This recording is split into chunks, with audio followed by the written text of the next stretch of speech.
को दें। Item number 20 सुश्री सयोनी घोष। बोलो। ये पहली बार की माननीय सदस्य सुना आप? जी हाँ, बहुत अच्छी है सर, सुनिए इनका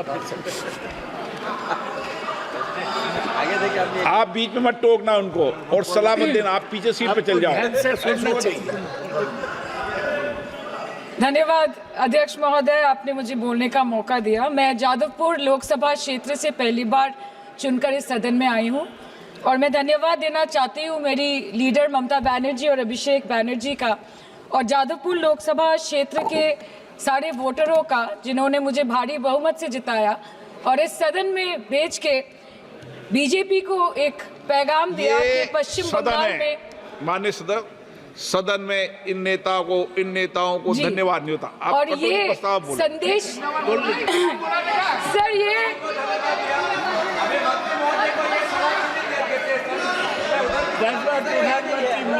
sir okay sir, no problem sir.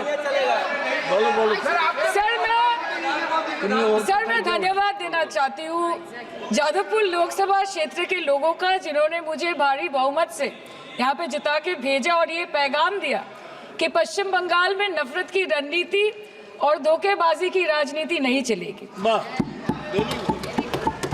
अध्यक्ष महोदय, मैं उम्मीद करूंगी कि आज आप मुझे पूरा बोलने का मौका दें, क्योंकि हाल ही में हुए नीति आयोग की जो मीटिंग हुई थी वहां पे हमारी माननीय मुख्यमंत्री, जो देश की एकमात्र महिला मुख्यमंत्री भी है, उनका माइक बीच राह में ऑफ कर दिया गया था।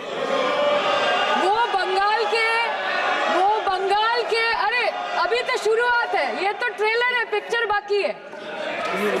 अध्यक्ष महोदय, मैं आपसे ये बोलना चाहती हूँ कि वो बंगाल के हक के लिए यहाँ पे सवाल उठाने आई थी, वो बंगाल के लोगों की बात रख रहे यहाँ पे आई थी, लेकिन उनका माइक ऑफ कर दिया गया। आपके माध्यम से मैं सदन में उपस्थित वहाँ जो बैठे हैं माननीय सदस्य, कोई भी नीति आयोग या कोई भी घटना को सर एक लाइन आप डिलीट करेंगे सर, एक लाइन सर, मैं यही बताना चाहती हूँ कि बंगाल के लोगों का गला घोटने का काम किया गया और उनकी आवाज को बंद करने का काम किया गया। आगे जाके बंगाल के लोग आपके पार्टी की माइक ऑफ कर देंगे, बस एक चुनाव बाकी है, आप देख लीजिएगा। Sir, all India Trinamool Congress इस सदन और इस देश का 3rd लार्जेस्ट ऑपोजिशन पार्टी है और हम आपसे धन्यवाद हम आपको देते हैं कि आपने हमको रेलवे, स्वास्थ्य, शिक्षा और आज ये पशुपालन जैसे महत्वपूर्ण विषय पे चर्चा करने का मौका दिया। लेकिन तृणमूल कांग्रेस आगे जाके देश के हर महत्वपूर्ण मुद्दे पे बात करेगा, चाहे वो चीन का अनैतिक रूप से इस देश में प्रवेश हो या वो 700 से ऊपर आंदोलन जीवी किसानों की। माननीय सदस्य, आप पहली बार बोल रही हैं, मैं आपको हस्तक्षेप नहीं करना चाहता, लेकिन जिस अनुदानों की मांगों पर चर्चा सर अभी आ रहे सर, नीट के घोटाले से लेके जीएसटी के बोझ तक, एयरपोर्ट की छत टूट जाने से लेके रेल पटरी से छूट जाने तक, तृणमूल कांग्रेस के सदस्य, हर सांसद देश के हर गंभीर मुद्दे पर चर्चा करेंगे। बस यही आपको बोलना था। Respected sir, Mahamati Manush is the Magna Carta of the governance of West Bengal and our party, and I feel truly honored that today I've been given the opportunity to talk on a ministry which is intrinsic to the Mahamati Manush of the country. हमारे किसान अपनी मवेशी को, अपनी फसल को माँ की तरह पूछते हैं, जिस खेत में वो हल चलाते हैं उस जमीन को नमन करते हैं। But does this major sector get support from the government? Sir, Indian agriculture supplies around 58% of India's livelihood and is a principal source of income for half of the population, accounting for 17 to 18% of the country's GDP. 70% of India's rural poor depend on livestock and farm animals. But does this sector get what it deserves? इसका जवाब अगर आप देश के किसान से पूछेंगे तो वो आपको यही बात बोलेंगे कि चाय से शुरू हुई थी सरकार और गाय पे अटक गई और विकास की मौसी 10 साल में रास्ते में भटक गई। Sir, exorbitantly high cost of cattle and poultry feed under the mismanagement of this sector by the current government and wholesale fodder inflation hovering between 25% to 28.6% in the last 2 to 3 years, it is a 9-year high. Sir, किसान खुद क्या खाएंगे? अपने परिवार के लोगों का खिलाएंगे? अपनी गाय भैंस भेड़ बकरी को क्या खिलाएंगे? सर, ऐसे ही वारदात होते हैं जहां गरीबी से जूझता हुआ एक किसान उसको अपनी गाय भेड़ बकरी को बेचने में मजबूर करते हैं और अंत में जाके वो अपनी खुद की जान ले लेते हैं। सर, पिछले 10 सालों में 1,12,000 किसानों ने इस देश में आत्महत्या की। एनसीआरबी की एक रिपोर्ट के अनुसार 10 साल में हर दिन इस देश में एवरेज में 30 किसान हर दिन अपनी जान ले लेते हैं। सर, इस देश के लोगों का यही है किस्सा कि जिसको जिताया वो राजा की तरह जाएगा और जिन्होंने जिताया वो फकीर की तरह। सर, ये बहुत गौरक्षा की भी बातें करते हैं। देश के लोगों को ये पता होना चाहिए that there is a fodder crisis in India and the union minister has himself stated in a written reply in Rajya Sabha that yes, the country is deficit in fodder. So it means that cows are dying without food in government-owned goshalas, especially the BJP-ruled state. 74,000 cattle had died at Panjrapols in Sundarnagar and Banaskantha district of Gujarat in the last 3 years. 200 cows were found dead in Madhya Pradesh's Shivpuri district. 173 cows allegedly died in a week in Chhattisgarh. And 74,016 cows had died in Hingonia Gaushala in Jaipur during the previous BJP government in Rajasthan. तो sir, पहले खाना ही नहीं मिला, fodder crisis, फिर मिल भी जाए तो इतना महंगा कि किसान खरीद ही नहीं पा रहा है, फॉडर इन्फ्लेशन, और सर खाना मिल भी जाए तो पशुओं की बीमारी। उससे मुकाबला करने के लिए इस सरकार ने क्या किया? The Parliamentary Standing Committee on Agriculture, Animal Husbandry and Food Processing presented its report which stated that 32.7 lakh cattle were infected by the viral lumpy skin disease across several states and a whopping 2.4 lakh cattle died within months. ये बोलते हैं कि गाय हमारी माता है पर माँ की रक्षा करना इन्हें नहीं आता है। अध्यक्ष महोदय, हम सब जानते हैं कि इस मिनिस्ट्री के अंतर्गत डेयरी भी आता है और भारत इस पूरी दुनिया में दूध के उत्पादन में नंबर 1 है, contributing to almost 24.46% of global milk production. But since the government has not been able to bridge the gap between demand and supply, it has successfully turned the country from being the largest producer of milk to an importer of milk. In the last 10 years, due to the stagnation in milk production, the gains of white revolution has been systematically whitewashed. The dairy farmers are forced to throw buckets of milk on the highway protesting against meager remuneration for their produce. And the price of milk, on the other hand, has increased by a massive 55% in the past 10 years. It was rupees 36 per litre in 2014 and now rupees 56 per litre in 2024.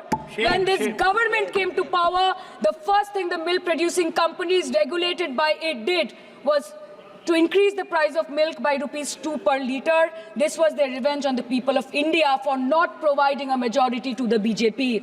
आम आदमी के दूध, छाछ, लस्सी, दही, पनीर पर 5% की GST, cream, condensed milk, मक्खन, घी पर 12% की GST और अमीरों के हीरो पर सिर्फ 1.5% की GST। सरकार उनको रिलीफ नहीं देती है जो विदेश में जाके मिल्क शेक और लाते की चुस्कियां लगाते हैं।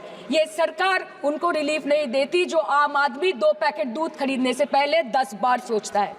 सर, बचपन से हम सुनते आए थे कि संडे हो या मंडे रोज खाओ अंडे।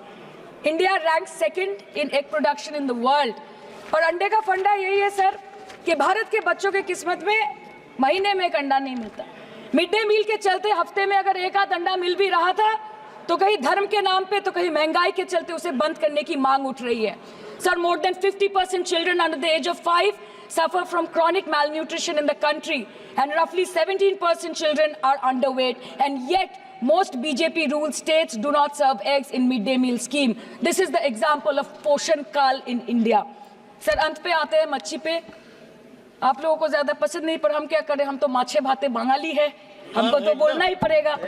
And not to forget that 2.8 crore fisher folk are employed directly in catching fish in the country and millions are employed in the value chain of selling fish and aquaculture. India stands 3rd in the world in the terms of fish production, contributing to 8% of global fish production and ranks 2nd in aquaculture production. The PM talks about blue revolution, but this government has allocated only 0.045% funds out of the total budget for the flagship scheme, Pradhan Mantri Matsya Sampad Yojana. Even after this meager allocation, they did not utilize 39% of the funds, and in 23-24, they did not utilize 24% of the funds allocated. और sir, भले ही सरकार को मणिपुर शब्द से allergy हो, but the fact remains that 1.5 years of lack of governance in the state has led to endangering of the fish species in India's largest freshwater body in Manipur, the Loktak Lake. So the government has to generate employment opportunities, investment in areas such as exports, post-harvest processing, and import substitution. It has to deal with adversities like overfishing, depleting of fish stocks, pollution, disease outbreak, destruction of habitat, and climate change. So my own parliamentary constituency has assembly constituencies like Baruipur, Shonarpur, Bhangor, which are heavily dependent on these sectors for livelihood. Main crops grown are wheat, rice, vegetable, fruit, oilseed, pulses, cotton and jute, and animal husbandry is practiced mostly by women in the self-help groups in the South Chobbish Pargona. They rear a wide range of domestic animals, including cattle, poultry, goat, particularly the black Bengal goat and the Pekin duck. And I take extreme pride in saying that in the last 5 years of the TMC government, the CM Mamata Banerjee has allocated a massive amount of 76,680 crore to agriculture and its allied sectors for their development. The government of West Bengal has achieved remarkable success in implementation of state schemes, namely Bangla Dairy. The state-owned company is providing financial incentive at the rate rupees 11.5 per litre of raw milk directly to the bank accounts of primary dairy farmers through milk unions. Bangla Dairy procured 3.55 crore kg milk in 2023, for which rupees 109 crore was paid to dairy farmers through direct benefit transfer. 47,900 fresh Kisan cards have been issued in the last 3 years for animal husbandry. Up to 30th November 2023, rupees 393 crore was sanctioned to marginal animal rearers in the rural areas. Bangla Shosho Bima scheme, a fully state-funded scheme for crop insurance. Total 1.28 crore farmers were enrolled under the scheme during 23-24. 70 lakh farmers got claim settlement worth rupees 247 crore. 76,049 farmers are getting pension amounting to rupees 1,000 per month under Joy Bangla scheme. Super Bangla scheme was introduced in 2014 for ensuring remunerative prices for agricultural produce, integrating about 80,000 farmers and procuring about 100 metric tons of perishables daily. The annual turnover of this project is now rupees 106 crore. 77 new stores have been opened in financial year 23-24. 186 Krisak Bazars sub-market yards are running successfully, providing excellent marketing infrastructure for aggregation and ease of marketing. And to be mentioned that West Bengal is one of the largest cold storage capacities in the country at more than 87 lakh metric ton with 620 cold storages. New investment of rupees 239 crore is upcoming in this sector this year with an employment opportunity for nearly 20,000 people. अरे उधर वाले बता इसमें बुरा क्या है, हवा के चार झोंके अगर इधर से भी गुजर जाए तो. Now coming to the demands of pending funds from the government of India to West Bengal on animal husbandry and welfare. 50% of the central share, rupees 12.72 crore for financial year 23-24, being the recurring expenditure for mobile veterinary units, is pending with the government of India. Government of West Bengal requested for sanctioning an additional 126 MVUs for 24-25. However, it was regretted, citing want of funds. The proposed central share of 49.93 crore for financial year 24-25 for assistance to states for control of animal disease has not yet been released by the government of India. Despite repeated persuasion, Department of Animal Husbandry and Dairying has not released the central share of rupees 10 crore for financial year 24-25 for various ongoing national livestock mission schemes, including the project for the establishment of Buck Semen Station in Horinghata. ये तो बस इसी ministry से बकाया है बंगाल का. अभी दूसरी मिनिस्ट्री प्रक्रिया तो पता नहीं कहाँ पे जाके ये खत्म होने वाला है. Hospitality industry is a people-liked industry. It gives me the license to be creative and to be a constant learner. I'm lucky to have Sun as my driving force towards my goal. Sun International, Hyderabad, Visakhapatnam.